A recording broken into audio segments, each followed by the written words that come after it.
So for those of you who haven't come across Sirdar or been to one of our webinars before, the name Sirdar, common question, comes from the name for the lead Sherpa on a mountain expedition. So our analogy is helping and supporting businesses to achieve their summit, to climb that mountain. And we talk a lot about helping companies to build their tools, build their team, in other words, get ready for the ascent as if you were at base camp. But the clear distinction between a Sirdar and a consultant is that the Sirdar goes on the journey with you. So we like to be seen as being a partner through the education process, through the appointment of non-exec directors process, and then ongoing support for the board. So we're with you, alongside you, trying to drag you out the way if we see that there's an avalanche coming. And that's one of the reasons why we've titled our a book linked to our applied directorship program is called Traversing the Avalanche, because it's about, if you can't see it coming, we're going to drag you out the way. We're not going to have a sort of consultative coaching conversation. It's going to be a little bit more forceful than that. That's the point. So what brought this webinar about was I went to a session a while ago and heard Shannon from the Marketing Center speak about these marketing metrics, which is exactly what we're going to talk about today. And it was that realization that we do not talk about these enough in the boardroom, which is absolutely insane. Marketing forms a massive part of any business's success, but we're not measuring and monitoring the metrics that we should be.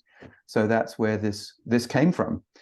So without further ado, let's introduce Shannon. So she's got a solid foundation in marketing. She holds a BCom in marketing communications from RAU and a national diploma in brand communications from Vega.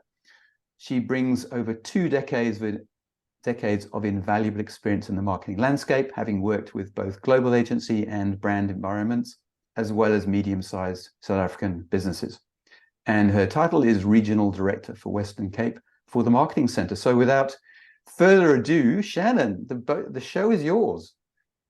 Thanks, Tim. Thanks for that introduction. You just make me feel old. Come on, you're not as old as me, so we got lots of youth. It's amazing what some hair dye can do. Before we get into the 6 metrics and how to calculate them, there's just a quick small disclaimer. I've got a whole team of marketing directors behind me who are the real champions of these metrics. So I'm going to quickly let you know a little bit about who we are as a collective, and then I'll jump right into those metrics.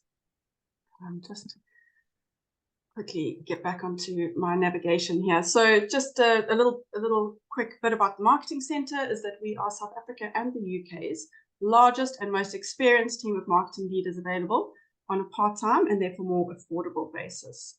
Just a few facts. We've got a team of over 100 marketing directors across both the UK and South Africa. We are a highly commercial, experienced group of marketing executives, and we always try to drive business results. We've been in operation since 2012. We've got a global team partnership and network across both the UK, South Africa, and other sister businesses around the world. And we are industry leaders with a diverse set of experience and expertise, because everyone in our team comes from various different background and have walked a different journey in their career. So they come with either a skill set or an industry set of experience and skills that are very different from even one another. So we're a very diverse bunch, which is fantastic. And just a little bit about our approach. So this is our Marketing 360 framework. And it's just a summary of how we approach marketing in a little framework. You can see that we move across from the top, from left to right, from defining your brand, finding new business, winning that business over, and then how to retain it and keep it. And then we look at how you do that strategically, operationally, and then what support is needed below that in order to make it happen. And then just to give you a little background on why we actually decided to use to share our knowledge on marketing metrics was because in the past we have a Marketing 360 scorecard. It's a gap analysis tool that we have online. And in those survey results, we noticed that metrics were sitting at a low 2.8 out of 5 as in general across everyone who filled in the scorecard. And there's, I think, at the time that we took these results, there were just under 500 results that we combined, and that was the average 2.8 out of 5. So there's clearly a need for some marketing metrics understanding. And Tim, I know this resonates with you when I took us through this previously. So and just a little bit further on that, if we take it a step further, if we look at metrics in terms of return on marketing investments, more than 2/3 of our clients and others that we've asked whether they're measuring their marketing ROI have said that no, they're not.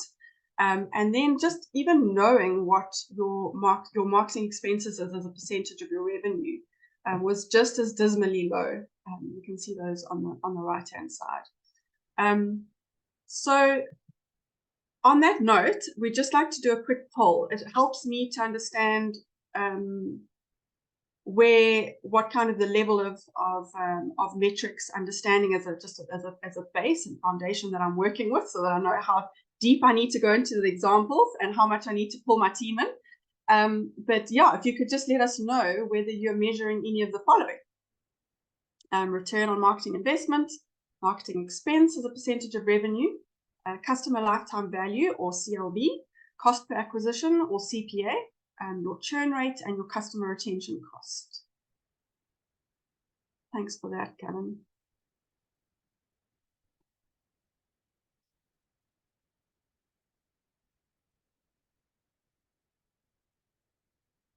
It should accept multiple answers, so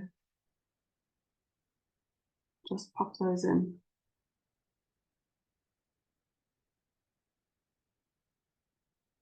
It's good to see that at least some of the metrics are being used.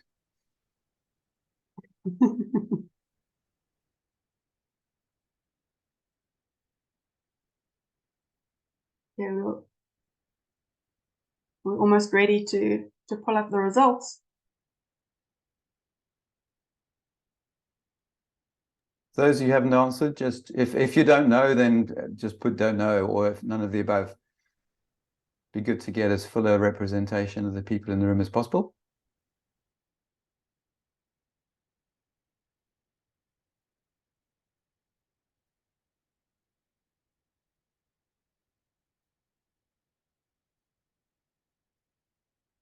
We'll close the poll now.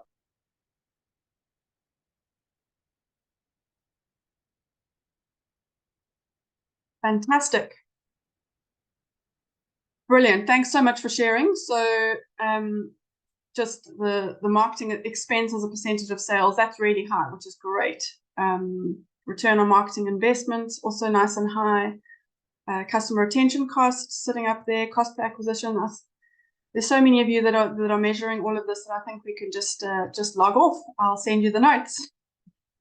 Just kidding. If it's great for me to understand kind of what the depth of knowledge is, so that I just don't go into too much boring detail if you already know it. Fantastic. So just one other thing that I just wanted to check was, please, that's another poll, sorry. Really, really helpful to us to understand what your role is in an organization, because this is really geared towards conversations that should be having in a board meeting. So it's massively valuable to us to get an understanding of who is serving on boards and who is just in the executive role. So I'm just going to put another poll up. Please just tick any that apply.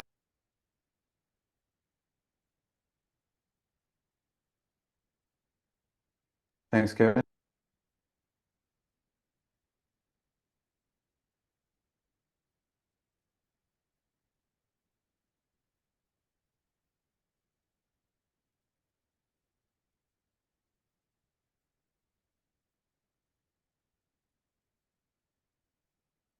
Awesome. Looks like we've got quite a good spread. That's great.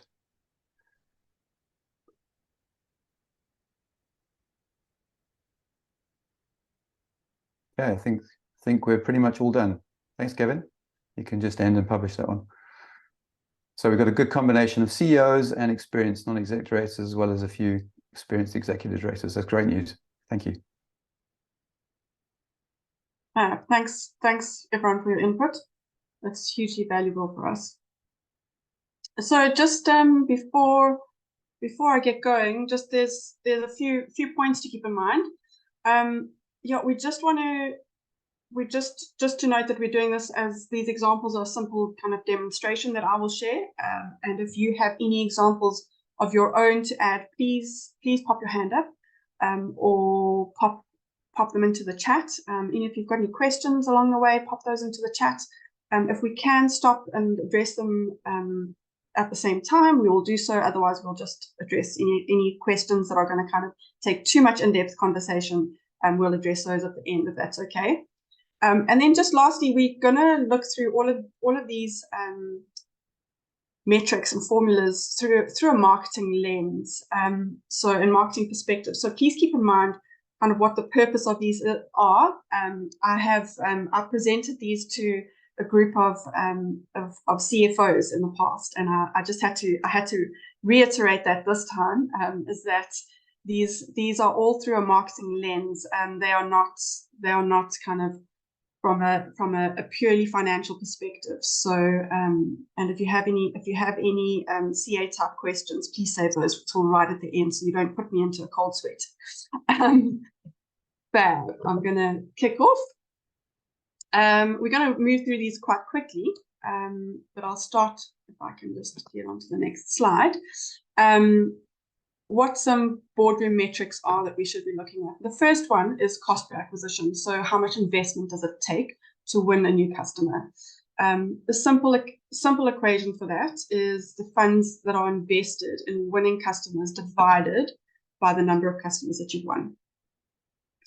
So a few considerations to take into place here is that the true cost of winning customer is all your marketing costs plus your sales team's costs. So that's just a little side note.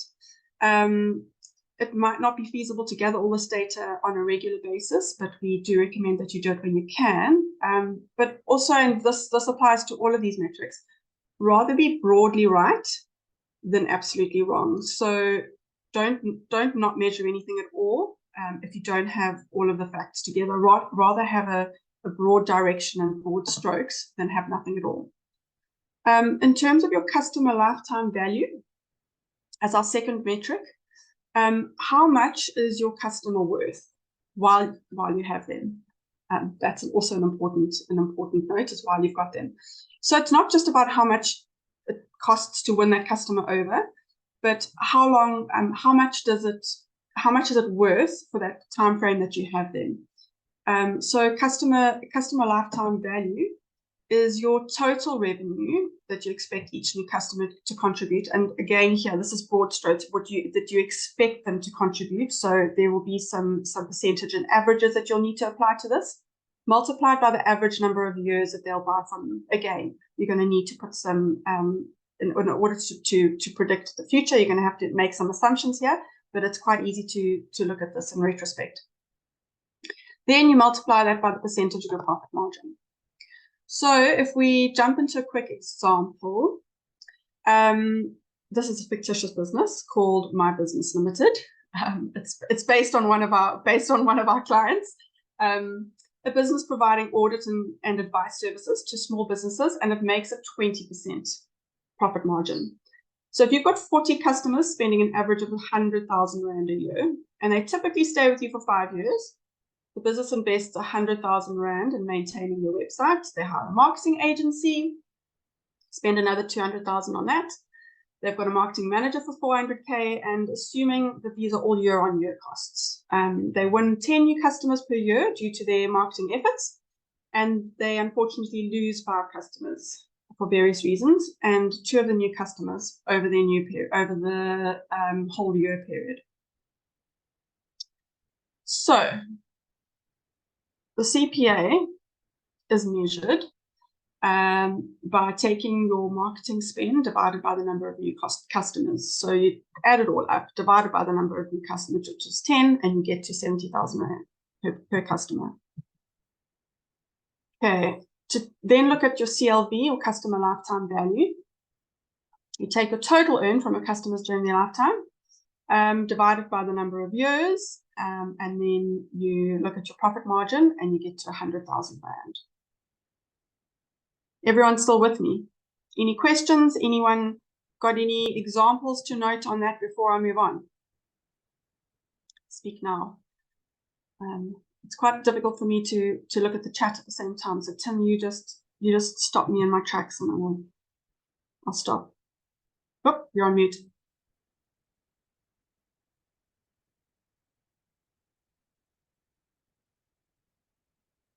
Tim, have you got something? Sorry, you're on mute.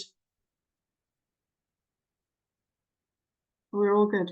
I was busy typing lots of spaces in the chat box. So, no, all good, good information, and welcome, Emmanuel. Okay, great. So now we're going to look at another metric called churn. So far, we've only looked at what it costs to kind of acquire customers. But for most businesses, we don't just acquire customers, we unfortunately lose them as well for various reasons. And yeah, the less customers that you use, the fewer new ones that you need to find. It's that's quite a simple metric. But the easiest way to do this is to divide the customers that you lost by the number of customers you had at the start of the period. So your churn is the rate at which your customers leave you and they need to be replaced by new ones. And that is the metric right there. Total customers you leave at the end of a period divided by the total customers at the start of the period. So you'll get a little calculator like this. How many customers at the start of the year, how many existing customers who left by the end of the year. So going back to the same example, which was 5, new customers, which was 10, new customers who left, unfortunately 2, total leavers in the year was 7. And then your basic churn rate is that 7 divided by the 40, which was that number at the top, and you get to 18%. We often get asked what a good churn rate is and what a bad churn rate is, and it all completely depends on the product or service that you're selling. You need to find industry benchmarks and also track your churn rates. And obviously, what you want to see is that graph going down in terms of churn, so that we're working on retention to reduce your churn rate. Fab. CRC, or your customer retention cost, is how much you're investing to keep a customer. And I say invest, we say invest because it is an investment to keep a customer.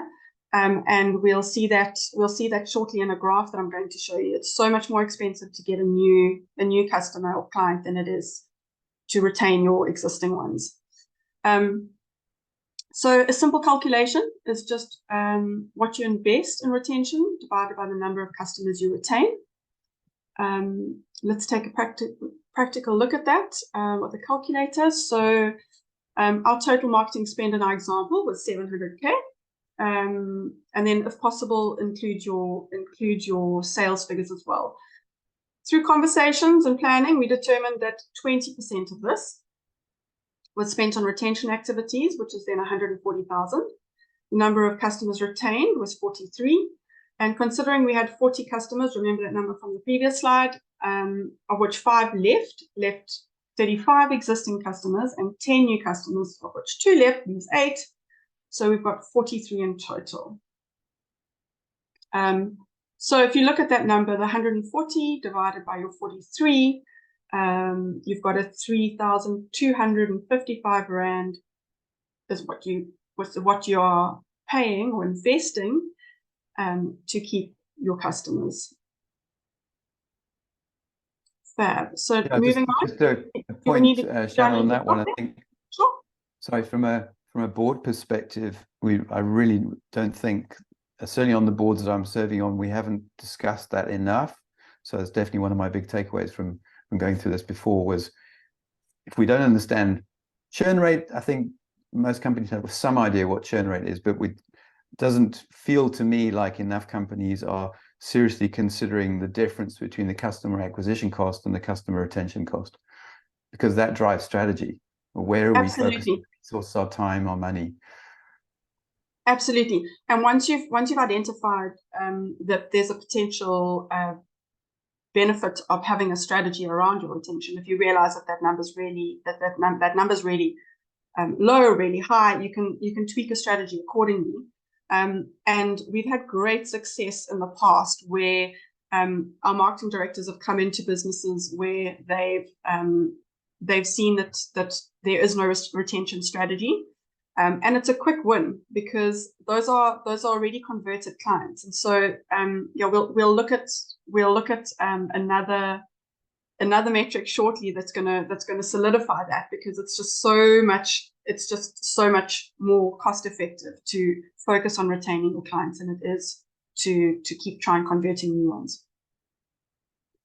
Okay, so unless anyone in my team has an example that they'd like to share, speak now or forever hold your peace. I'm going to move on to return on marketing investment,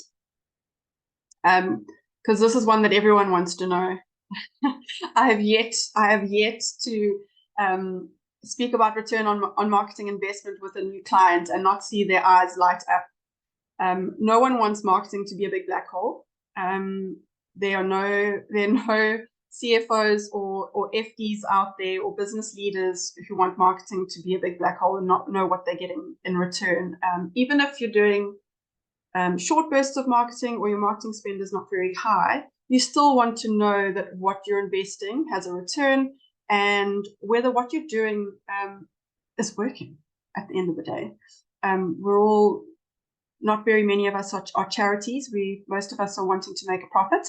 And so, yeah, this is a really important one. It's very simple. But you need to have your CPA and your CLV.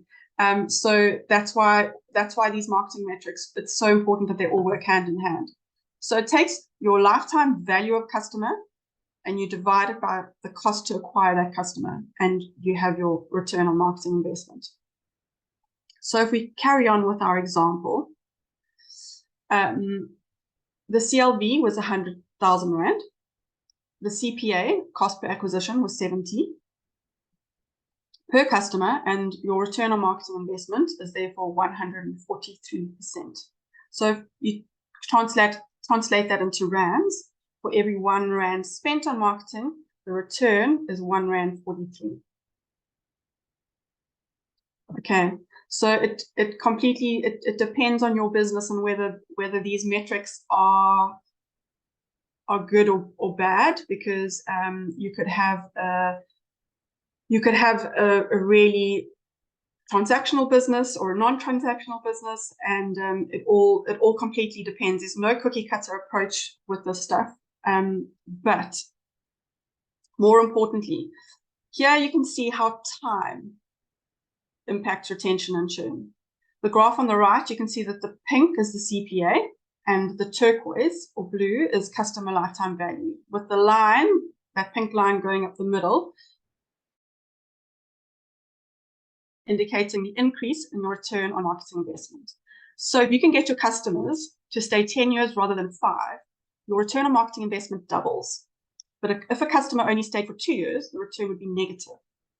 So the considerations here that it's actually best to be used at the overall business level. And it's quite dangerous to measure this at a marketing tactical level because of your, and I know someone asked this earlier, kind of your customer journey. Your customer journey often involves multiple kind of complex tactics, and just isolating one doesn't take into account of all the tactics of all your marketing working together. So sometimes when we have an agency coming in and speaking about kind of ROL calculations based on projected returns of a specific marketing activity, it's quite difficult to get an overall ROI because there's often many touch points throughout your customer journey, and you need to take all of those into consideration. It's not your agency's fault. They often only have access to specific data, but that's why it's so important to have someone at a senior level within your business who's able to have this bird's eye view and to take all of the activities and the entire customer journey along the way, and use all of that data together to build and illustrate in a great picture what's actually going on. Yeah, and I think you can agree that it's important for marketing to be close to the financials from these pictures. because it can be a really useful exercise and a really beneficial financial exercise. And then looking at our last metric, marketing expense as a percentage of revenue. This was highest on your list at the beginning of our session, so I won't spend too much time on it. But how much of your income are you reinvesting? And we say invest with purpose. How much are you reinvesting into marketing? So you can divide your marketing expense by your sales revenue or your profit margin. So marketing as percentage of sales revenue is the 700,000 marketing investment divided by the 4 million annual revenue, which gives you a 17.5%, or you could take the 700K marketing investment and divide that by the 800K profit margin to get you an 88%. So there's always considerations, and people always ask us, this is the question that comes up often, what's your typical B2B benchmark? So it's around 8 to 10%, but it can be as high as 20%.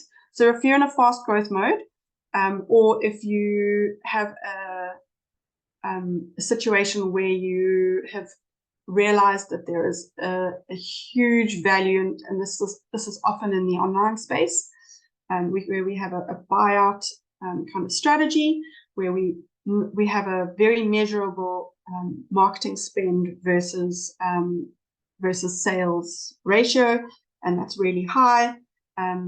Yeah, we can see a much higher, kind of up to 20% input, as opposed to kind of a regular B2B, which is sitting at only about 8, maybe 10%. But yeah, it's always good, as I said earlier, to benchmark against what's happening in your own business.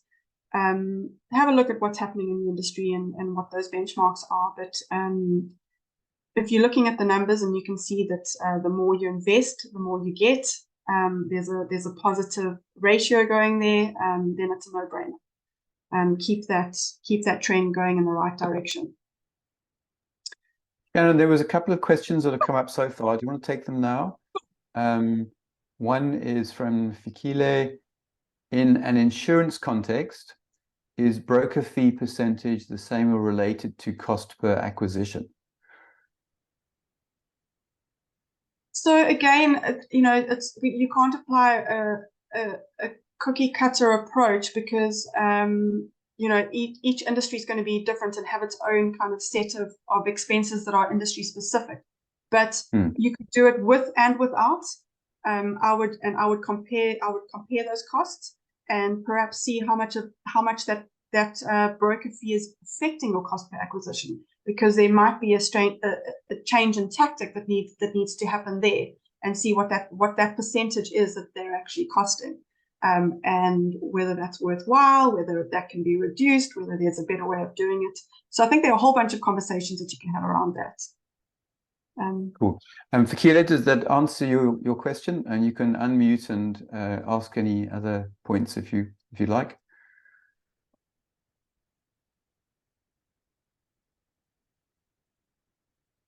Unless anyone on my team has anything more and to say. then there's one from Richard Duplessis.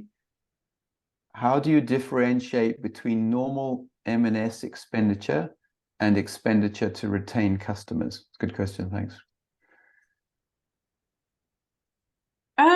So those, again, it's not a you've got to look at all of your marketing activities. What are you doing as a company to retain your existing clients? And if you don't know, then you're probably not doing much, and there isn't much budget to allocate, not much expense to allocate towards customer retention. Things like events, gifts, a percentage of your, if you're doing things like newsletters and kind of thought leadership and keeping your clients up to date in terms of technology. Every industry is different. So if you've got a very high tech industry, your existing clients are gonna really appreciate you keeping them up to speed with what the changes in the technology are. So all of that a percentage of all of those efforts could go towards your retaining those clients, a percentage of that marketing spend. So, for example, I don't know if you were doing a nurture email campaign out to existing clients and trying to upsell them, then you would allocate a percentage of your email costs, and that would be the person who's running that, your platform, and any other costs, design costs, content creation costs that go around that, and allocate that. So it's best to kind of, if you have the data and the dashboards to manage it, it's best to allocate by campaign, which is what we do. All of our efforts are allocated to a certain campaign. For example, it would be an existing client campaign or a LinkedIn lead generation campaign, and then it becomes a lot easier to manage those costs. But it's like any expense; it's got to be broken down and allocated, essentially. Yeah. Nikita, did you have anything else? I see you're unmuted.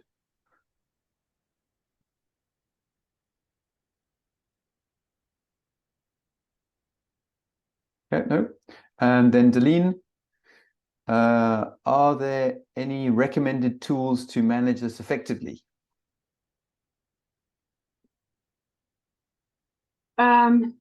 Yes, a CRM.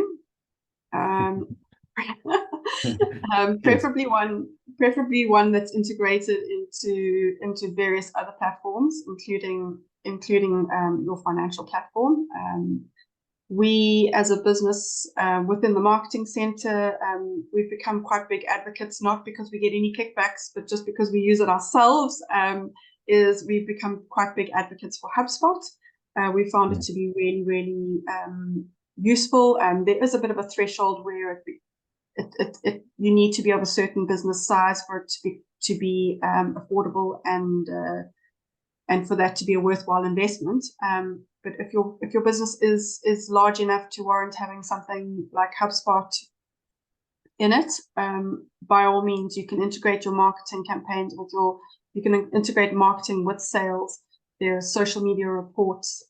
As I said, you can allocate your campaigns to your efforts, and then your reporting gets pulled through onto a marketing dashboard, which is really useful. It's helpful as well to have an oversight of both marketing and sales and how the two are integrating and working together, because there's sometimes a bit of headbutting that happens with marketing and sales, where there are conversations that happen like, what is a marketing qualified lead and what is a sales qualified lead, because there's often a conversation that needs to happen there, and those need to be identified and kind of just iron that out. But HubSpot, we found, has been a great integration of both sales and marketing. So it shows kind of deals in terms of size and the value and the number, and you can see somebody's customer journey and all the various little touch points that have led to them actually becoming a customer, which is really, really valuable. Yeah, we've been using ActiveCampaign for a while. It's definitely not as comprehensive as HubSpot, but at least it shows you the journey and when the correspondence and touch points happened and what emails they received, etc. So that's been very helpful from a tracking and monitoring perspective. Exactly. Again, any data is better than no data. So don't do nothing because you're worried that you can't afford the best. Start somewhere, and even if you're only tracking on an Excel spreadsheet, do it, track it, because you just start somewhere. That's my advice: is don't bury your head in the sand and throw spaghetti against the wall and hope it sticks. You've got to keep tracking this stuff. And if there are no more questions, that actually takes me to the next little bit, just to round up the metrics. Is that the good news is that you should be able to actually access most of them, if not all. But sorry about more jargon here, but we look at our marketing activity and outcomes, and we break them up into three sections: your top of the funnel, which is your kind of brand marketing; middle of the funnel, which is opportunity creation; and bottom of the funnel, which is the exciting part, when they start actually dropping out the funnel and become clients, and you win and retain them. And just some examples, just so that you can kind of get your head around this, some just practical examples. top of the funnel are things like website, blog, social media, emails, when you create new contacts. Then moving into the middle of funnel is new opportunities by kind of lead source. And this is what we're talking about now in terms of the journey and tracking these people, because, you know, you've got to look at where they came from as their lead source, that multi-touch attribution, new opportunities created by sales. And then we start looking at wins. And often that middle of the funnel opportunity creation is missing, and that becomes the link between marketing and sales. But then we move across into wins, pipeline progression, how you move them along your pipeline and convert them. And then, as we were talking about earlier, the importance of retaining them in terms of time and value. And if you can't measure it, please don't do it. It's become a bit of a mantra for us at the Marketing Center. If you can't do it, if you can't measure it, you really shouldn't be doing it. It could be a waste of money, and you won't know. I'm going to stop talking soon and hand over to Tim, so I'm sure you're all tired of hearing my voice. Last two slides, just the Marketing 360, going back to that kind of overview that I showed you earlier, and just showing you where each of these pieces of the puzzle fit. Return on marketing investment and marketing expenses as a percentage of sales hasn't come up. Cost per acquisition, which is in the middle there, goes across finding and winning. The customer lifetime value sits at the end, where we're retaining clients. Our churn rate, also, we want to keep those clients. We don't want to lose them. And then where your top of the funnel, middle of the funnel, and bottom of the funnel sits within your Marketing 360 in those three kind of stripes, which kind of segregates those. I'm going to hand over to Tim now, because I need to drink some water, and he can take us through the SIRDAR governance. So Gavin, maybe just put into the chat box the link for that Marketing 360. So if anybody wants to give it a try, you get emailed a comprehensive report based on the results. And it's like we did it last week, and it was interesting to see. We knew we weren't measuring some of those metrics, but we got some idea why, and a couple of others we definitely need to move towards measuring as soon as possible. So yes, it's very useful. Doesn't matter who you are, where you are, it's a really useful exercise to go through. So what we were trying to do is link what Shannon's talked about to what we typically would discuss in a boardroom. So this is our SIRDAR governance compass, which describes the different areas of strategy that we encourage boards to talk through during the course of a year. And starting with obviously strategy and direction, organizational culture, thinking about leadership, stakeholder engagement, etc. And the more we dug into this, the more we realized that there are more touch points than just financial results where marketing is having an impact. So where are we using marketing to tell our team about our strategy? Where are we using marketing to make sure that the organizational culture is embedded in the organization? If there's anything we need to communicate in terms of better leadership techniques, where are we using marketing to make it fun and exciting and interesting and get buy-in and engagement with people? And pretty much all of these segments, there's some opportunity to use internal or external marketing to really get the message across. The clearest and easiest to work with is the next one, which is our management compass. So governance compass is what are we talking about in the boardroom? And we definitely need to start bringing some of those metrics into those segments in the boardroom and have those discussions and monitor them either as part of the management report. So this compass is what we would typically use in defining the content of the management report. So are we getting enough information from the management report that guides opportunities and discussions around how we're best using resources at board level? And it could also be linked to the financial results. So things like cost of acquisition, cost of the total value of a customer. Where are we reporting those in our just standard financial reports and ratios, for example? So the management compass is trying to break down the operational context of the company into the main segments.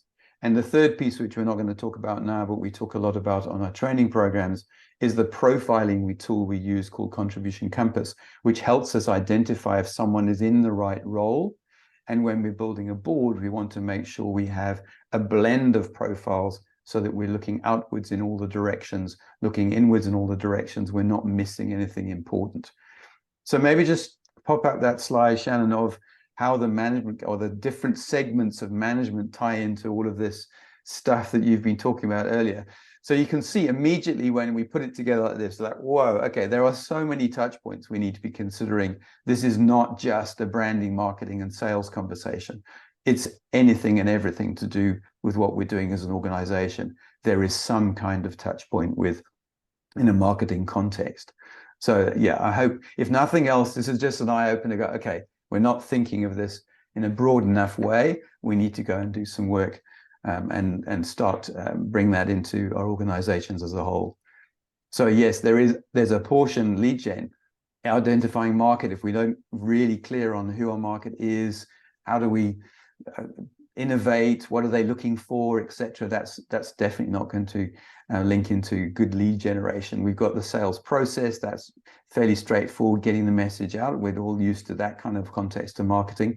Then what are we doing in terms of engagement generally, internally with the team, but also as customers as well, and suppliers potentially, all of the different stakeholders. We need to start to think about how we're engaging with them, how we're communicating with them, the social media posts, the direct engagement, direct emailers, all of the different things we have in our marketing toolbox. What are we using them for in that context? And then very much the client retention, so delivering to expectations. How are we communicating our wins? We've just taken on this amazing new client. We're really pleased to be working with them. Where's that in your marketing context? We're celebrating this particular client has been with us for 5 years, and here's some of the wins of our work with them. Where are we celebrating those kind of things in our marketing context? And then compliance, so reporting, profit improvement, all of those kind of things. How are we reporting them internally, externally? Have we got badges on our website saying we are compliant with this and with this and this and this different certification or industry requirement, etc.? How are we saying and telling everybody we are compliant in all of the different important areas? And then technology, so perfecting the system across all parts of the system. Obviously, we've talked about CRM systems, but there's other ways that we should be integrating marketing into the overall operations as a company, and data gathering that talks to each other. So we've got a much clearer understanding, a dashboard of what's happening in the business. Again, something we can take to the boardroom and make decisions on. Anything you want to add to that? Was that a good summary? It was a brilliant summary. Thank you. Thank you. I have nothing to add. No, just on compliance. There are a lot of kind of Poppy is quite a big one in terms of compliance. And then just on technology, is that marketing technology is changing just as fast as technology is in every other industry, and in some cases even faster. We can barely keep up with the rate at which the LinkedIn algorithm changes, and AI has created a whole new realm of content creation. But what that does is it's made us even better at what we do than we were before. There are multiple tools at our fingertips that we can use to pull data. And what we've also seen is that a lot of marketing experts have now become quite niched in terms of the services that they offer. And so, yeah, we find ourselves working with a whole bunch of really, really great people in terms of their skill sets and how they vary. Someone may be someone who comes with a wealth of knowledge on CRM platforms, and someone else may come with a wealth of knowledge on one specific social media channel. And so, yeah, just make sure that your team that you're choosing, if you are choosing a marketing team, kind of just make sure that you either are bringing in individual skill sets, kind of outsourcing them where they needed. Otherwise, yeah, it's really important just to have someone with a general overview who understands all of the various needs from a technical perspective, because it's a bit of a changing, morphing area within marketing that you've got to keep your finger on the pulse. So, yeah, thanks for the overview, Tim. Pleasure. So we've got another question. It's a powerful image. So, anonymous attendee, how do you measure thought leadership? So I guess that's impact, brand recognition, I suppose, ties into all of that kind of thing. I'm going to pass this question because no one on my team has stood up yet to assist me with anything. I'm actually quite disappointed.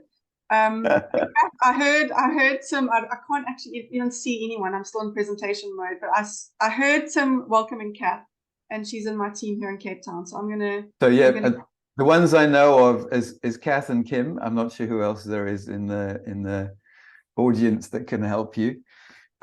This was really just a pop-up poll, just to, if you want any support going forward, let us know. If you'd like to speak to Shannon, if you'd like to speak to me, if you're interested in a marketing masterclass, we haven't put it together yet. So the next step will be to really ask you what you'd like to see in a marketing masterclass, and any other training. So as I talked about, we do director training extensively. We've got several programs. Either you can run bespoke or open programs, such as our applied directorship program. If you'd like to find out more about that, then please tick the box.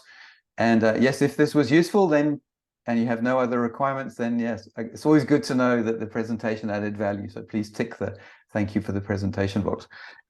So have we got a volunteer yet, Shannon, for answering the thought leadership question? I'm waiting for her voice. Can you hear me? Yes. Yes. I'm Kath. Hi. Shannon's done a lot of the talking. Thanks, Shannon. It was really, I love this diagram particularly because it marries the two models really well. If anybody knows the Sirdar model. And the question about thought leadership being measured is super interesting because thought leadership establishes you in a marketplace, gives you authority and builds your brand. And that can help you in acquisition and in retention. So if I'm ever doing a kind of a campaign around thought leadership, or if I'm dedicating time and resource to that, I think it has an effect on both. So it would be going back to that previous discussion around how do you measure or review budgets around retention versus acquisition. I'm always minded to share the cost of brand work so that because I think there's a halo effect to thought leadership. Shannon, shout if you disagree or want to build on that. But yeah, I think lots of things when you're building a brand can be initially thought to be seen as hard to measure, but I promise you can measure everything. So you could measure the impact in terms of how many people saw or engaged with that or shared that thought leadership. You can measure it in all sorts of ways ahead of time. So you can say, this thought leadership is intended to position us for speaking roles. For example, we want to do more keynote speaking. And you do that over a longer period of time. But you can, as long as you think about it up front before you commit to an activity, you can measure everything. And thought leadership is really important in different categories to establish authority. And you have to marry magic and logic sometimes too. So you can measure it, but sometimes you just know that thought leadership is going to grow your authority and visibility in the marketplace and encourage people to get in touch or have more confidence in getting in touch. What do you think, Shannon? Yeah, 100%, Kath. I think you've covered that well. One thing I just want to add is that thought leadership can often be a conversation starter for salespeople as well. It's an opportunity to talk about something on social media, or an opportunity to reach out via email. I've written this piece, or I'd like to share this piece. So there's often kind of multiple touch points, as you said, along the customer journey that could lead to a conversion at the end. So that's where the CRMs are so important, because you can see how many, it all ties together. That's the golden thread, where you get to see that this person not only opened that email, they clicked on the link. And as you were saying, everything is measurable, but you need to set those parameters up in advance.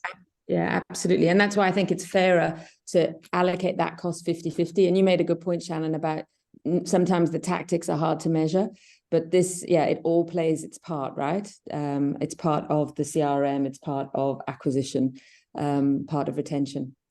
Very interesting question. Anybody else got any other questions? And Shannon, you'd be pleased to hear that half the people who've ticked on the poll so far are interested in a masterclass. So that's encouraging. Sad. Obviously touched the nerve. It's good. Awesome. Fab. Awesome. And I need to welcome Lucas because I met him yesterday and he's from Brazil. So he's on the call. So thank you, Lucas, for joining us. Bem-vindo. I'm looking forward to working out a plan to go and Obrigado. visit him. De nada. So just in terms of next steps, thank you very much. We've got your feedback, but it should be in the chat. I haven't got the chat open right now because I'm looking at you all and my slides. But Garen, can you please put that link to the Marketing 360 in the chat? Oh, it's in there. It's in there. I went through at 12:39 for anyone who missed it. Yeah, if you can just scroll back up and find that link. It'll be a very well. He's posted it again, so it's at the bottom. A very worthwhile 10 minutes, 10, 15 minutes of your time, because we will hopefully ask a few questions that you hadn't thought of in that questionnaire. It's a gap analysis tool, and it will give you a report. And if you remember those scores out of 5 that I brought up and showed you the averages of, it will give you a score out of 5 for each of those in our 12-box framework in the Marketing 360 for your own business. So, and then a whole bunch of ideas of things that you could do to change it. And if you would like a call with someone from the Marketing Center, with myself or Kim, and one of our team, we generally use that as the foundation of our conversation because it paints a really good picture. It gives us a gap analysis tool.